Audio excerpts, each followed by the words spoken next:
Welcome to Florida Blue Radio, where we explore healthcare topics important to you. Whether you own a business, are a health practitioner, or are an individual interested in how healthcare is evolving, experts from across Florida Blue will keep you in the know. In today's session, we feature Inger Loftheim in our Women in Leadership series. As Vice President and Chief of Staff to the Office of the CEO at Florida Blue, Inger shares how being raised around the world influenced her ability to be the leader she is today, and why she believes kindness is one secret to her success. Our host is Kate Warnock, Social Business Strategist at Florida Blue.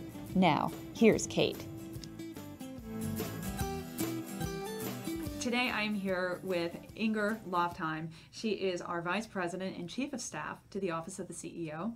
And welcome, Inger. Thank you. I'm excited to be here. So glad to have you, and thank you for making time in your very busy schedule. I was hoping that you could just open with telling us about your journey to and within the company. Sure, that sounds good. I started almost 19 years ago now in our Orlando office as an enrollment representative.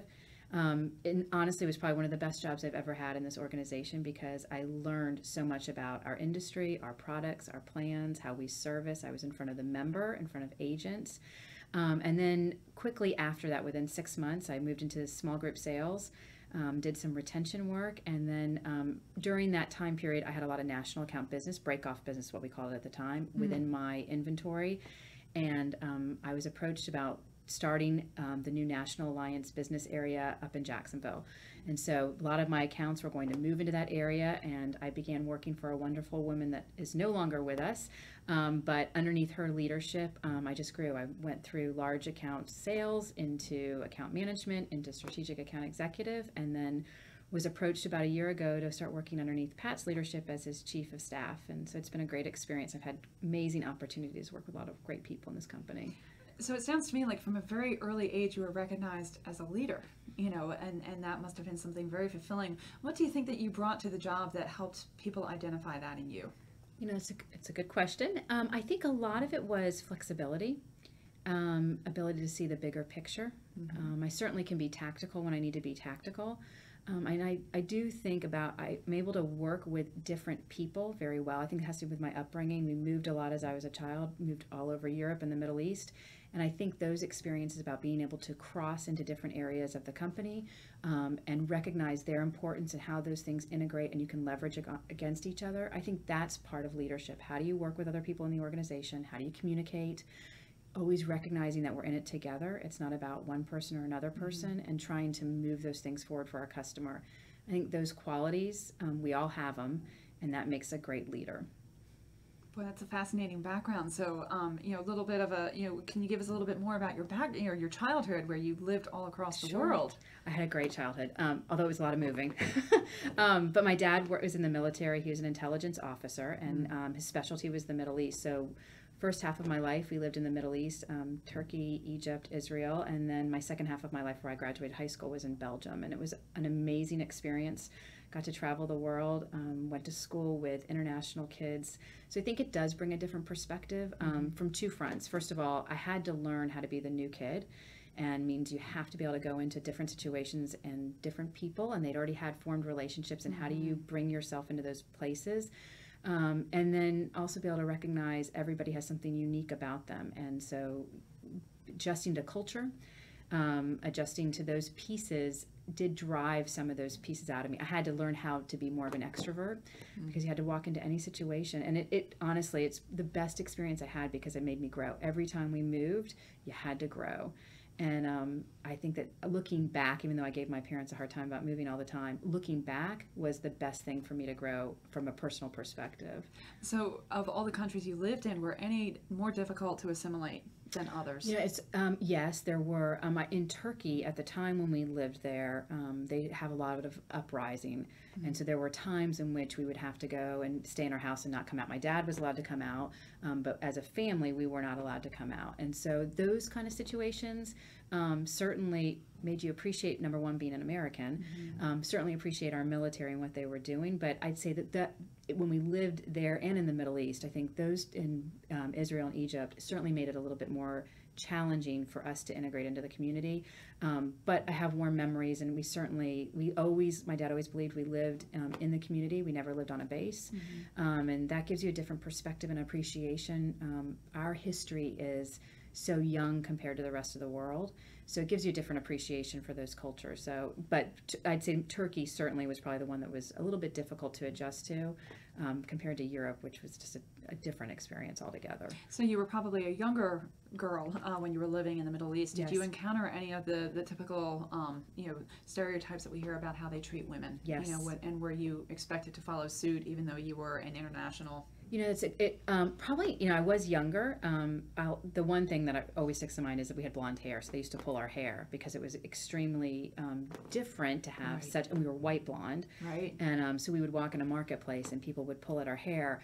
It was scary as a child, but come to find out, it's different to them. So they were fascinated by it. It wasn't coming out of a mean place. They just were fascinated by it. I think for my mom, probably she was in her early 30s, and certainly the dress had to be different. And to a certain, you have to respect the culture in which you're in. Right. It may not have been what we would have want for ourselves as a female, but you have to be respectful. And I think that there's nothing the matter with that. You need to be respectful of other people's culture and where they've come from, and doesn't mean that you can't still be a strong woman just because you're respectful of other people. Right. So. Right.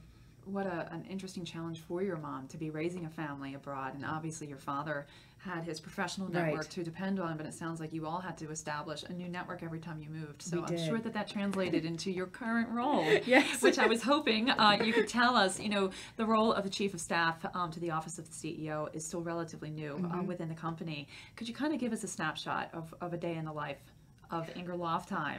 No day is ever the same. Well, that's a good start. I remember asking Pat, so tell me what will it look like? And he said, it's gray. It's what you make it every day.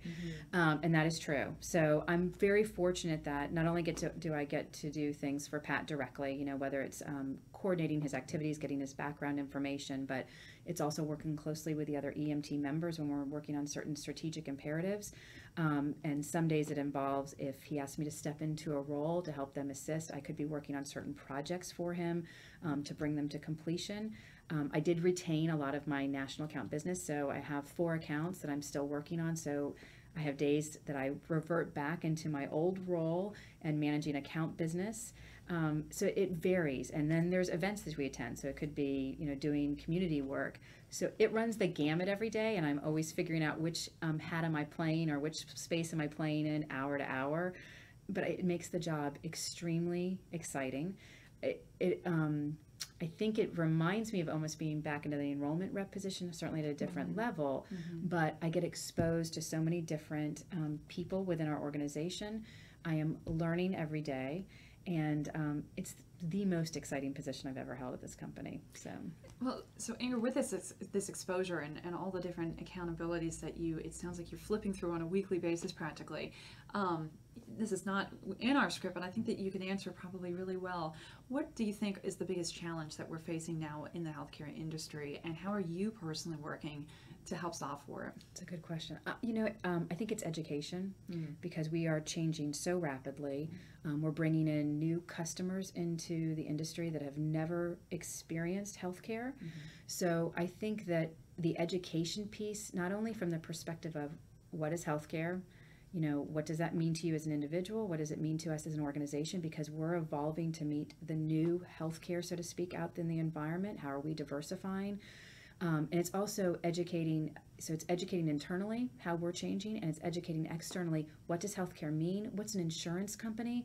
I think that at times, insurance companies have been given different definitions, and so it behooves us to get out there and talk about our health solutions company, what we do for the community, what we do for the members, how we partner with our providers. So to me, it's education. I think that is the piece that is going to have to be continual, will not change. So we have to keep educating to be successful, regardless of what the end game looks like, and what it's not going to be like it is today. I can't predict what the future is going to look like, but if we can keep those communication channels open with our customers, and customers can be defined broadly. It's our membership, it's our providers, it's the government, it's across the spectrum. it's our own employee base. I think that that's, to me, the piece that has to continue to have work towards.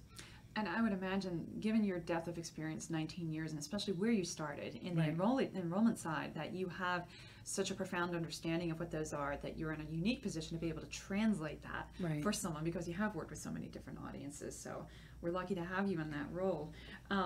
You know, I wonder too, with, you know, you say that you almost have a blank slate every day, and you have to paint your own picture of what that's going to be. When you are tapped to take on a new accountability, and maybe once you learn what that area is, and you understand, or you identify that there needs to be change, how do you introduce that change and try to help manage through the disruption that might cause? Another very good question. I think for me, it's transparency. So the first thing is bringing in the team and being very transparent that we're getting ready to go through change. I think what causes uneasiness is when there's not full disclosure as to what's going to happen next. Everybody wants to understand where they fit in, how it impacts them. There are times when, as a leader, we don't have all the answers to all the questions, and that can be challenging as a leader, because you want to be able to provide that security for everybody that you're working with. But I do think there has to be transparency, and hopefully transparency and being candid will help build trust, because the reality is, if you don't have trust amongst your team and they don't trust you, you're not going to be able to move ahead. You're not going to be able to effectively begin the change. And change is hard. There's no doubt about it. Change can be uneasy for people. Some people are more willing to adapt to change than others, but I think that that's part of a leader. You've got to be able to recognize that not everybody's going to change at the same pace, and you have to figure out how to manage that, and you have to figure out which team members can change maybe in a more rapid pace and help them leverage back within the team to help you build that effort. But for me, that's the biggest place. I mean, I know I want my leaders to be transparent and candid with me as to where I stand and what this means, not only for myself, but for the team and then the bigger enterprise. All those things build onto trust. It's simple, but it's not an easy task to do. Well, the other thing that I think you didn't say, but I have observed and been a beneficiary of, is your accessibility. You know, you are more than willing, you do more than just put it in an email. You share your voicemail, your direct cell phone line. You truly do have an open door.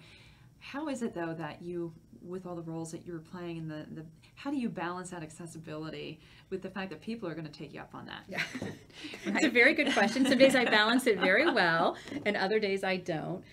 It's funny. I just view it as that's the way it should be. And so I think that it doesn't become a challenge because I want to be open. I think that as we are evolving as an enterprise, you have a right to reach out to me at any time, regardless of what the issue is. And sometimes I get reached out to on a personal issue, sometimes it's on a professional issue, and we all need somebody. And so can it be a balance? Sometimes it is, because you've got other things going on, but somebody needs to know that, you know what, if I can't answer you right now, I will get back to you. That builds trust. And I think trust is such a core value for us to have amongst each other as we go through all the change that we're going through. So I don't know, it's sort of how I am. I've always had an open door policy. I've always felt that people should be able to come to me.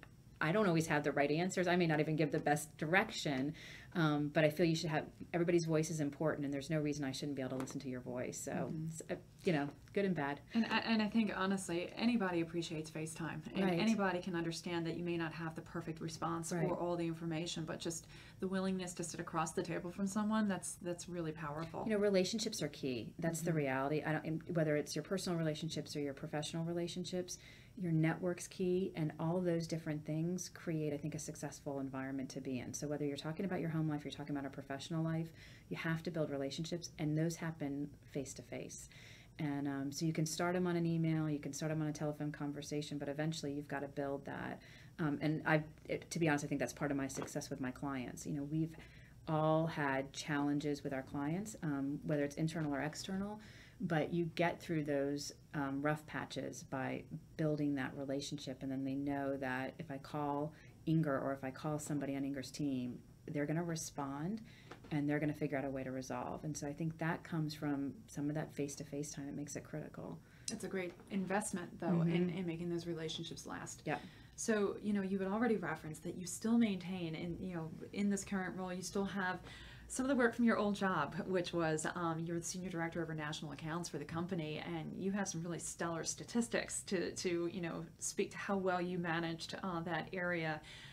I wonder though, what was it as you evolved in your career, if you ever did encounter those times where you perceived or you were even told flat out that a woman couldn't be as successful in a sales position where it is certainly a male-dominated area? It's funny.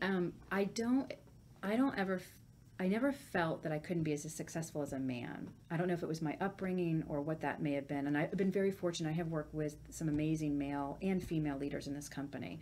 But I've never felt that I couldn't be as successful. But what I did realize is that I had to figure out how to play the game like a man. And so I needed to figure out how to be at the table with them. I needed to, in fairness, maybe sometimes think differently as well. So it was not necessarily that I felt that I couldn't be as successful. I never felt that anybody in this organization either told me that I couldn't be as successful because I was a female. I do think there's advantages to being a female in the sales world too, but I did have to figure out how to play the game a little bit differently so that I can make sure I was part of that table. And it's simple things that you have to figure out, but you do. I think that that's part of just being a strategic thinker. How do I engage? What did you add to your toolkit? What is it that made you think differently, or that you said you earned a place at the table? What is it that you brought? Some of this is simple stuff, but you had to learn what's going on in the sports industry. I learned I'm not a great golfer, but I can certainly get out there and drive a cart. And they sound simple, but a lot of networking is done in those social situations. Right. And I needed to figure out, how do I get invited? Many people would say, Ingrid, you need to come. And I'm thinking, I don't know what am I going to talk about? Right. And so what I found out too on top of it was I actually really enjoyed sports. So that's the great thing. I enjoyed a lot of these games. So pieces like that get you networked in. And I don't think that is a bad thing. I think that we need to look at it as opportunity. How do I engage? It's no different than any client, whether they're female or male. What are their likes and interests, and how do I figure out how to become relevant in what they think is important? And so I think that that's probably more the key message is, how do you become relevant to your customer? And becoming relevant to your customer, if their big thing is golf, then I need to figure out how I get to invite to the golf game. I've got to be there with them at that situation. If they happen to like food, how do I become relevant in what's important to them? Because part of developing strong relationships and being successful in sales is establishing that relationship. And it's not just, you certainly have to establish credibility. First and foremost, you got to establish credibility. Right. And you establish credibility by delivering really good quality work.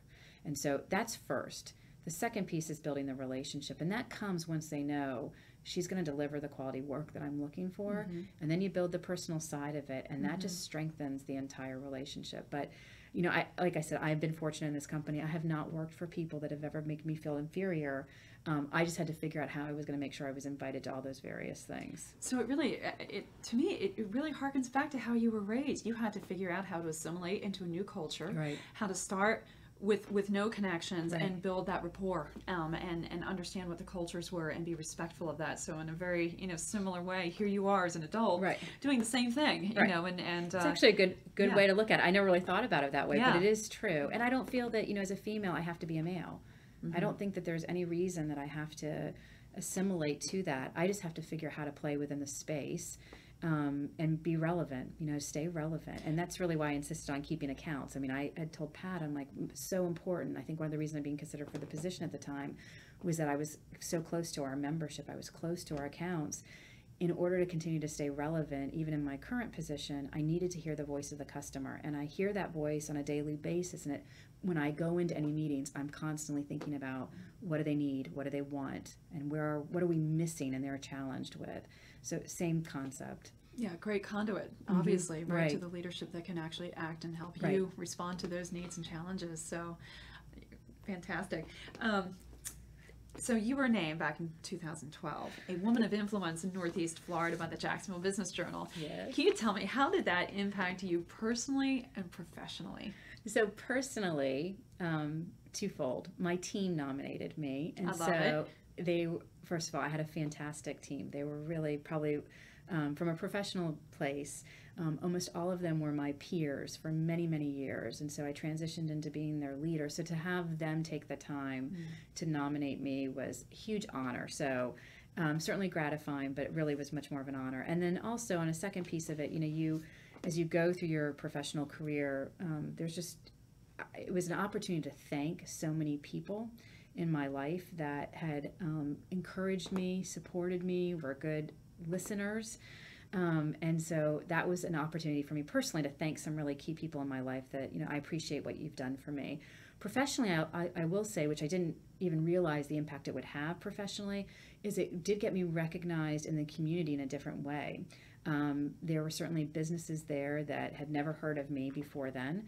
And so it was a great avenue to be recognized outside of our own industry for some of the efforts I had done internally. So it was a fantastic experience.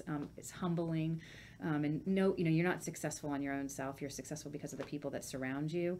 So from the professional perspective, the team was amazing. And personally, between my family and friends and coworkers, it was twofold for me, but great honor.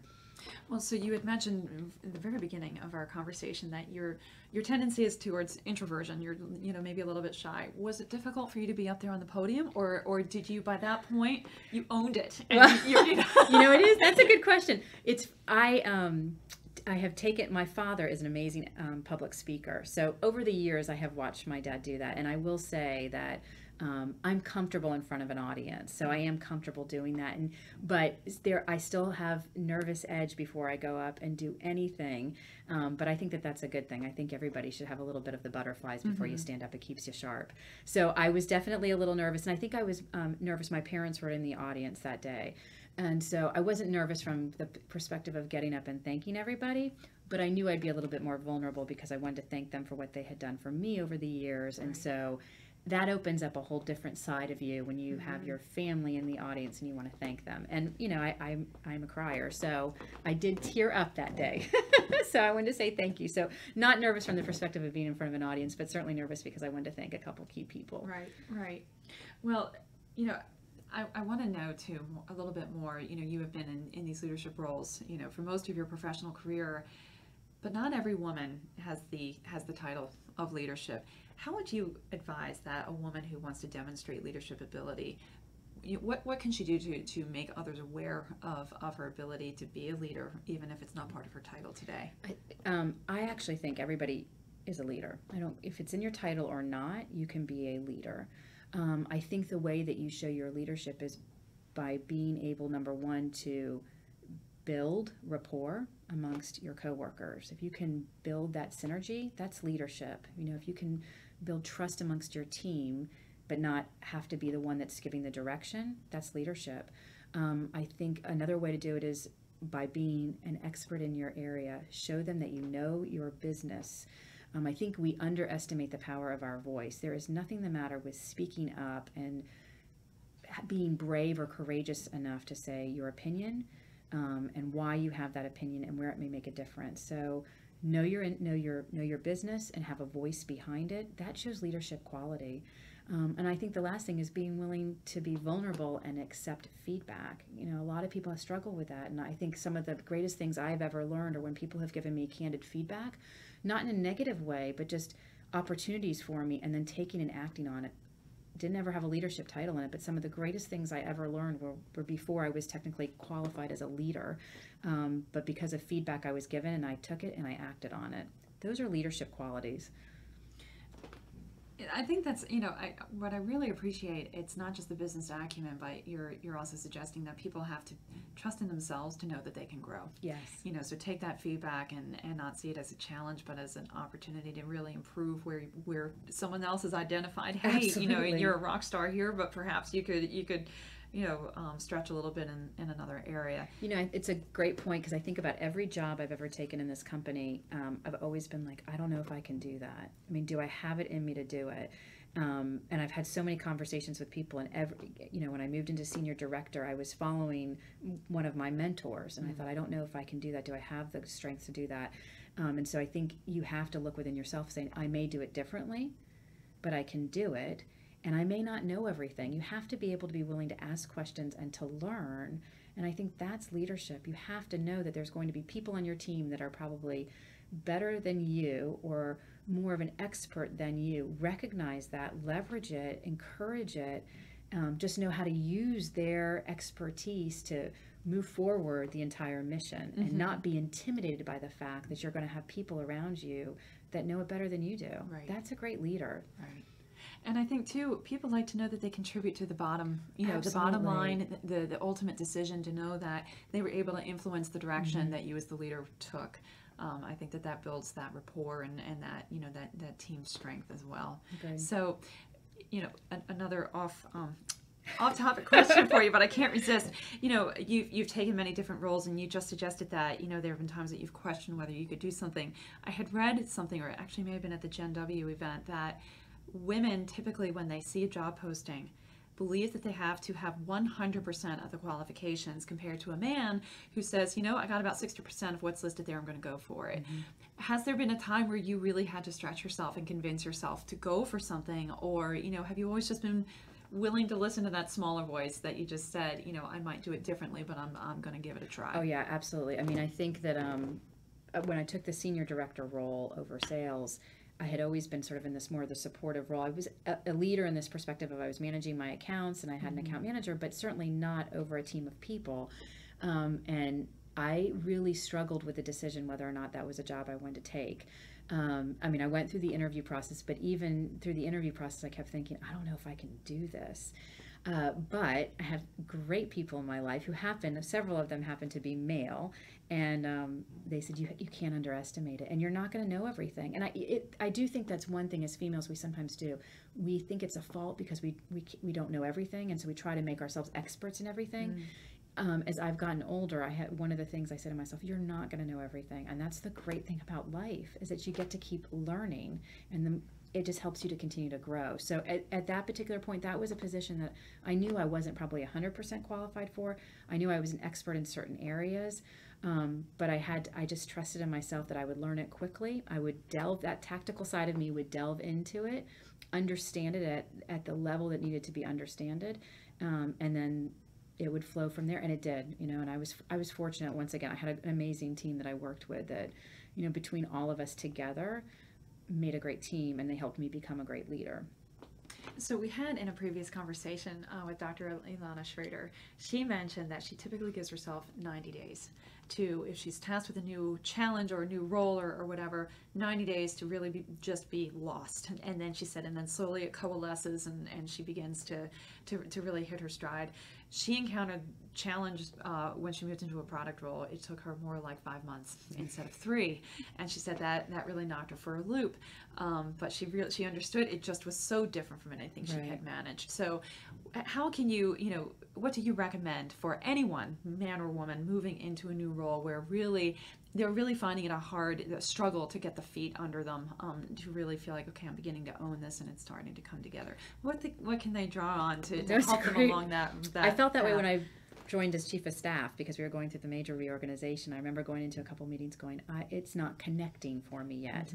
And that's a struggle, especially for people like Alana and I, who are type A personalities and want to own it and understand it. But what I would say that I had to, first of all, you have to admit to yourself, I don't understand it, and go ask for help. It is something that you have to be able to be willing to ask the questions so that you can gain that knowledge and that understanding. I think people respect you more for acknowledging, I'm not tracking, and I need some help, I need some guidance, than going in and pretending that you know it and making assumptions and being wrong. So I just, it's one of those things that we probably all to a certain extent struggle, because we all want to be the best in our field and we want to deliver the best, but you have to at times say, I don't get it. And I don't think that makes you a less strong leader, by recognizing at times you're not going to know it all. And to ask questions is not a bad thing. Asking questions is empowering for the people you're asking it of, because it means you're seeking guidance from them, and that builds their strength.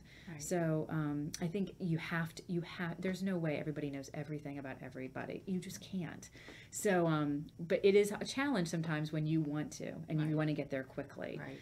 But so it's patience with yourself. With yourself, pace, and then, being able to be strong enough to recognize, I don't know it all, and let me ask somebody for help.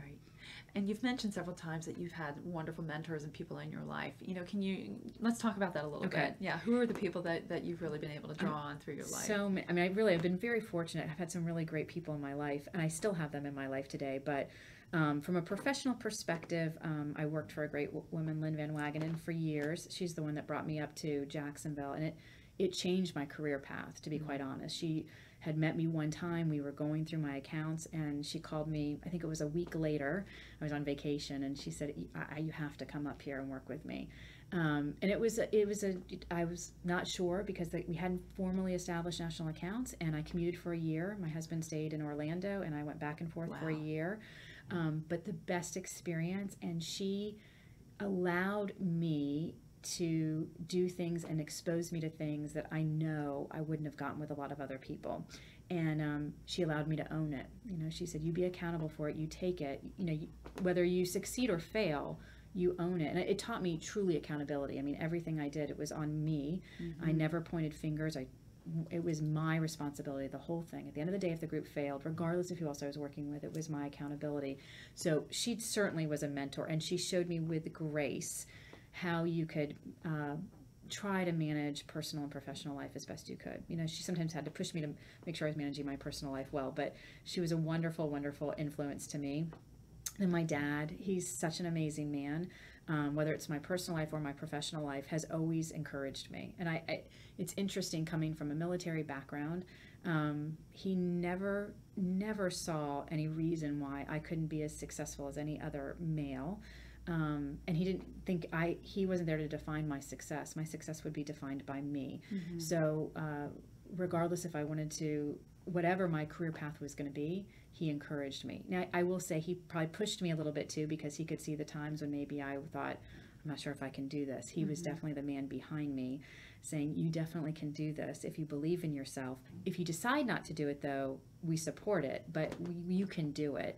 So my dad, he's an amazing man, and certainly with the support of my mom. She's probably my biggest cheerleader, and but the combination, I have amazing parents that nothing can stop. And the last person that I would say is definitely an influence in my life, and she's no longer here with us and on earth, was my grandmother. She was one of the first women accepted into Rensselaer as a female. Wow. So and tell folks what Rensselaer is. So it's a technical university. It's very you're extremely educated, skill set in math, engineering, science. So what decade would that have been in? She was, your grandmother, 40s. Yeah, 1940 time period. So is that your father's mother? My mother's mother. Mother's mother.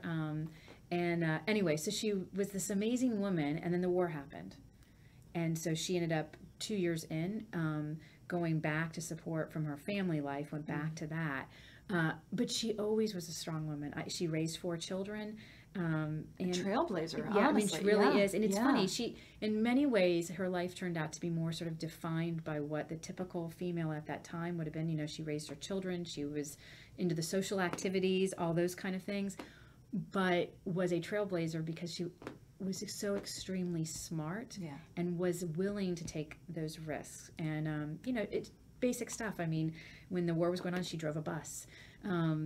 Just basic things that seem simple, but given her time where she was in her life to do those things and step outside of, really honestly, even the way she was raised, I find her to be, I always did, I found her to be somebody that if she can do it, why can't I? And she, even though she was the ultimate lady, extremely graceful, always dressed to the nines, and so she drove her bus with pearls on. She did, absolutely. Yes. And we had to have, and one thing she did teach me very well was the importance of manners.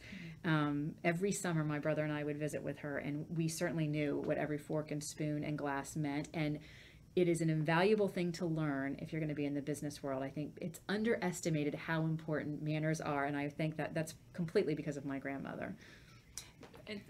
So you have all of these really strong people in your backgrounds. What are the attributes that they help to hone in you? What is it that you said your father pushed you, your grandmother was this model for breaking the mold. How is it that you think you've changed as a person because of their influence? I think they definitely instilled courage.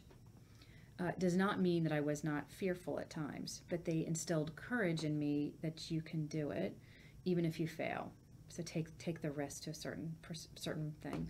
I think that they also, it's such a good question, Kate. I'm trying to think through some of the other pieces of it, but I think they certainly instilled in me that to be kind. And I know that sounds like an odd answer, but I do think that's part of what is about me that I like.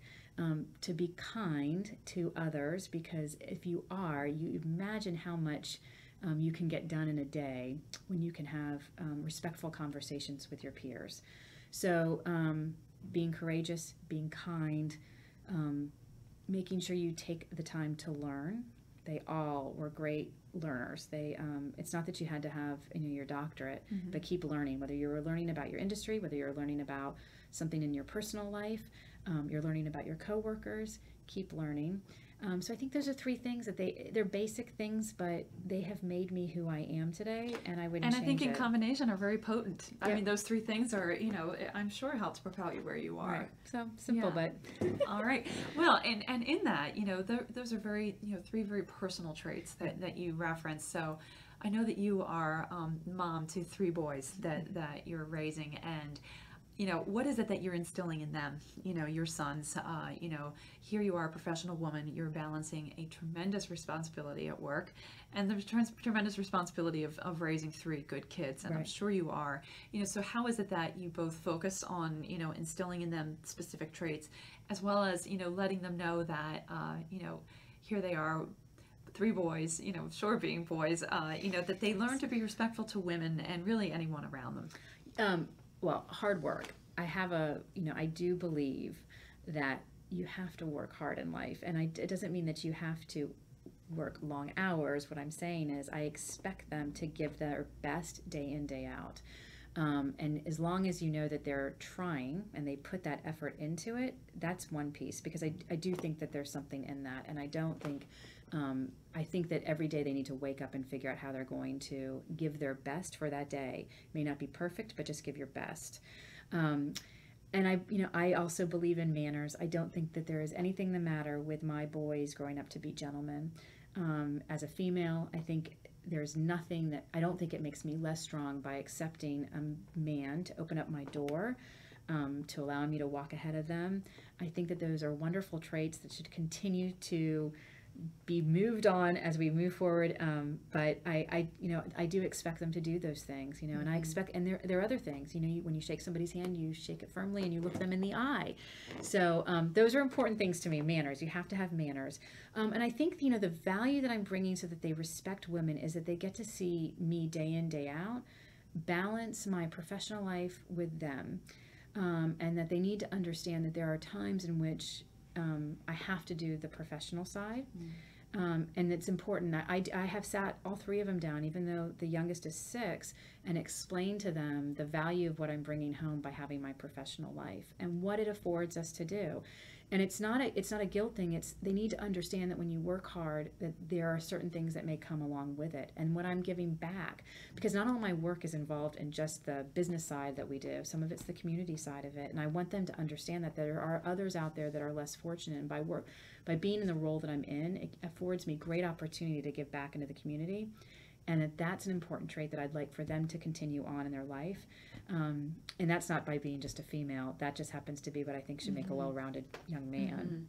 And they do. It's funny having 3 boys and no girls. It does make a difference and can be challenging at times. But my brother has a little girl, and it's amazing how bringing a little girl into their life and using that reference of how would you want your cousin to be treated, and it does give them pause. And so I think regardless if you are a single child and you're a male, or if you have many children, having another female influence in their life, similar age, makes a huge difference in how I think men respect women. I'm fortunate enough to have a brother, and I think that I do take credit. I always tell him I take credit for how wonderful you turn out. Parts of it anyway, because I'm just trying I did. Yeah, so does my mother. But I tell him all the time, I'm like, you're so wonderful because of these things that I taught you. So I think that there's importance to have female influence in your life, because if they can relate it back to somebody they love, they will think twice about what they're doing. And so from a personal perspective, that's it. But from a professional perspective, I think that, look, at the end of the day, the great thing about what my kids will learn is they've seen me try to balance both.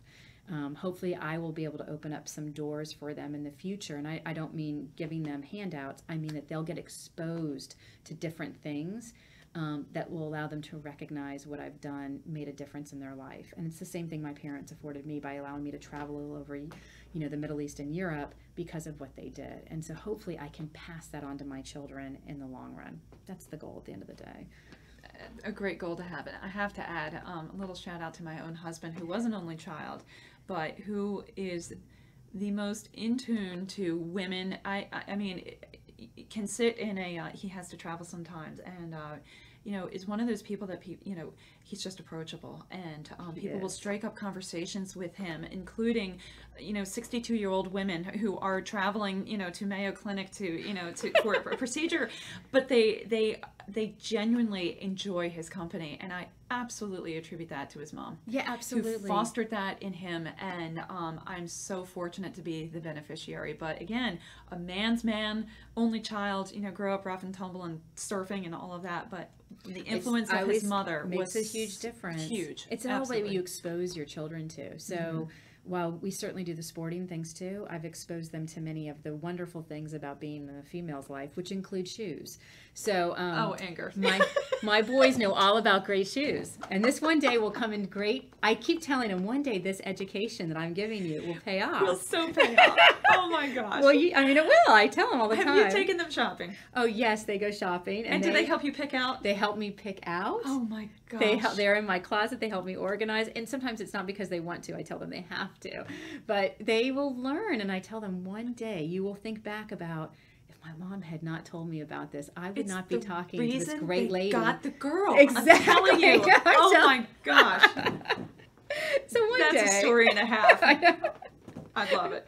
And I'll go on record as saying Inger has a fantastic collection of shoes, so it's obviously worked. It's worked. Hopefully. We'll see. All right, well, I'm going to move into our final question. Okay. And if you could look back at your younger self, at whatever age that would be, what are 2 things that you would like to tell the younger Inger? It's okay to say no. I am still working on that. But I do think, and I don't know if it's all females, but certainly for me, it's okay sometimes to be like, I set a boundary. I just can't do this right now. It's not a sign of weakness. It's a sign of understanding your own limitations and how you can be successful. And I think I struggle with it, whether it's my personal life or my professional life, but that is definitely something I would tell my younger self. And I think the other piece, and this is probably more in the personal perspective, is cherish your circle of girlfriends. As I've gotten older, I have realized how important that network of girlfriends really is. And I have girlfriends from all different areas of my life. And really, you go through your 20s and you're busy doing your career, and you're in your 30s and you're raising your family. And you get to my age in your 40s and you realize those are some of the most important relationships that I have. And some of them I may not talk to on a daily basis, but there's key moments in my life where I've had to rely on them, and it's as if we never stop talking. And you don't realize it when you're in 20s how important, how vital those relationships can be. And it can be female friends, it can be your mother, your sister, your aunts, your grandmothers.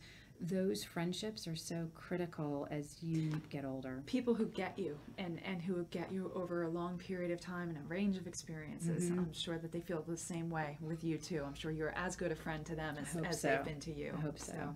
Well, Ingrid, thank you so much for your time. I think this has been a fantastic interview, and just love all the wisdom that you've shared with us today. So I hope we get to catch up with you again in the future. Thank you. It was fantastic. My pleasure.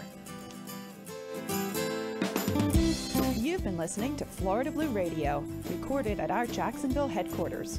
For notes from today's program, visit our blog at floridablue.com. Be sure to leave us a comment there with your ideas or suggestions.